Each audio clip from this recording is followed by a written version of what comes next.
Et bonjour à tous, j'espère que vous allez bien. Moi personnellement ça va super. Maintenant que la petite série de vidéos est terminée, on va pouvoir reprendre des bonnes vieilles habitudes. Et quoi de mieux pour recommencer en douceur que la présentation de mes achats du mois de février. Ce sont mes seuls achats du mois, donc tout logé dans la poche. Et j'espère que ça vous plaira, c'est parti. Alors pour commencer, les marque-pages casés du mois de février qui sont vraiment sympathiques, donc pour annoncer les futures sorties de leur grosse série. Donc le Fire Punch et le Rikudo, vraiment ils sont très sympas. Donc pour ceux que ça intéresse, tome 5 de Fire Punch le 7 mars et tome 7 de Rikudo déjà disponible depuis le 21 février. Ensuite une sorte de marque-page du film Marie et la fleur de la sorcière, donc qui est aussi actuellement au cinéma. Précision importante, ce mois-ci je n'ai acheté que de l'occasion, donc voilà, j'avais trouvé pas mal de séries intéressantes, donc j'en ai profité. Pour commencer, les deux premiers tomes de Pochi et Koro. Ça m'a vraiment intéressé de les prendre en occasion puisque ça fait un moment que j'ai l'affiche derrière ici et que j'avais jamais lu le manga en fait concrètement, donc je me suis dit pourquoi pas sauter sur l'occasion, d'autant plus que je sais pas pourquoi mais ce personnage là me fait grandement penser au personnage de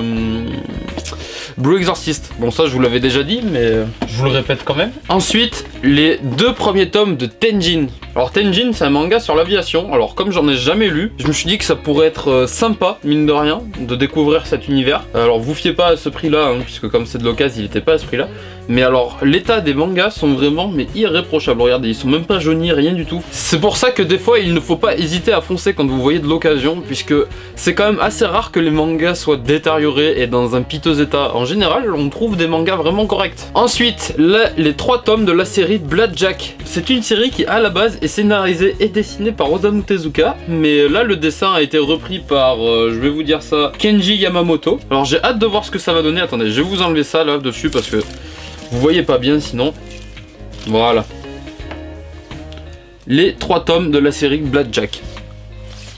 Alors je les lirai et puis je vais bien voir ce que ça va donner parce que c'est quand même du coup la seule œuvre de Tezuka que je possède, donc ça me fait plaisir. Je commence petit à petit, après je les achèterai jamais toutes je pense puisque c'est assez dur de se les procurer maintenant, mais pourquoi pas. Ensuite les 4 premiers tomes de la série The Testament of Sister New Devil. Pareil, c'est une série que j'avais vue depuis un moment, que j'hésitais à commencer. Je pense très clairement que si je n'avais pas trouvé les tomes d'occasion, je n'aurais jamais commencé la série puisque c'était clairement pas une priorité. Mais là j'ai foncé sur l'occasion, je me suis dit que ça pouvait être sympa. Ensuite les 8 premiers tomes de la série Twin Star Exorcist. C'est également une série qui me faisait de l'œil depuis un moment, mais c'est exactement comme pour The Testament of Sister New Devil, pardon. J'aurais jamais commencé la série si je ne les avais pas trouvés d'occasion, car ce n'est clairement, mais alors clairement pas une priorité. Mais bon, il y a 10 tomes je crois de sortie actuellement, donc là j'ai trouvé les 8 d'occasion, donc franchement c'était vraiment une super offre. Donc regardez, en vrai je trouve les couvertures vraiment super classe de ce manga, donc c'est pour ça que ça m'avait fait de l'œil à la base. Maintenant que vous savez que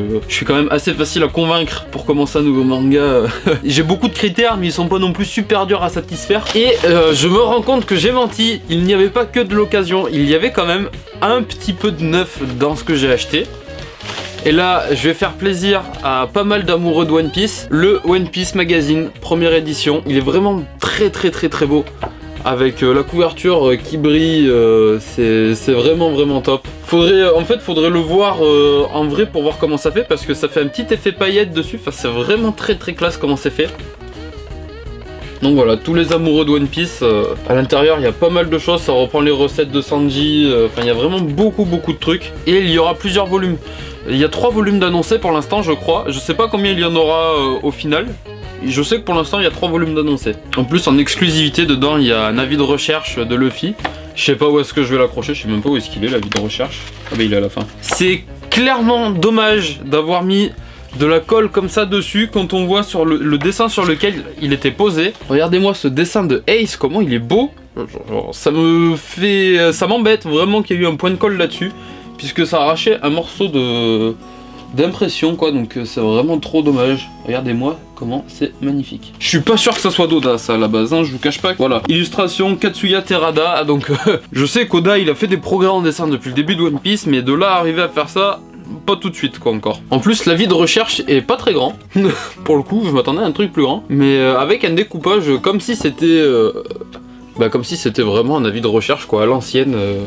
C'est pas un truc tout plat comme une affiche, comme un poster quoi. Donc c'est plutôt sympathique. C'est un magazine qui est sorti à l'occasion des 20 ans de publication de One Piece. Donc Glénat a voulu mettre le paquet là-dessus et ça fait plaisir franchement qu'ils aient fait ça. C'est un truc de ouf quand même. La série est à mon âge déjà et elle est plus vieille que bon nombre de personnes qui vont regarder cette vidéo je pense. Ensuite, pour finir, Kurokawa ce mois-ci, ou je sais pas si c'est uniquement pour ce mois ou quoi, mais offrait des plaques métalliques pour l'achat de leurs mangas. Bon, je n'ai pas acheté les mangas, mais j'ai quand même pu avoir les plaques et elles sont, enfin c'est sympa. Après le concept de faire des plaques métalliques, je suis pas sûr que ça soit super rentable pour eux, mais bon après je me dis que s'ils l'ont fait, c'est pas pour rien non plus. Mais comme vous pouvez le voir, elles sont vraiment sympas. Pour ceux qui n'ont pas lu les... Pour ceux qui n'arrivent pas à lire ce qu'il y a sur les plaques, hein, c'est donc le manga Sherlock et le manga Mob Psycho 100. Et c'est assez sympathique, elles sont en relief, comme vous pouvez le voir derrière.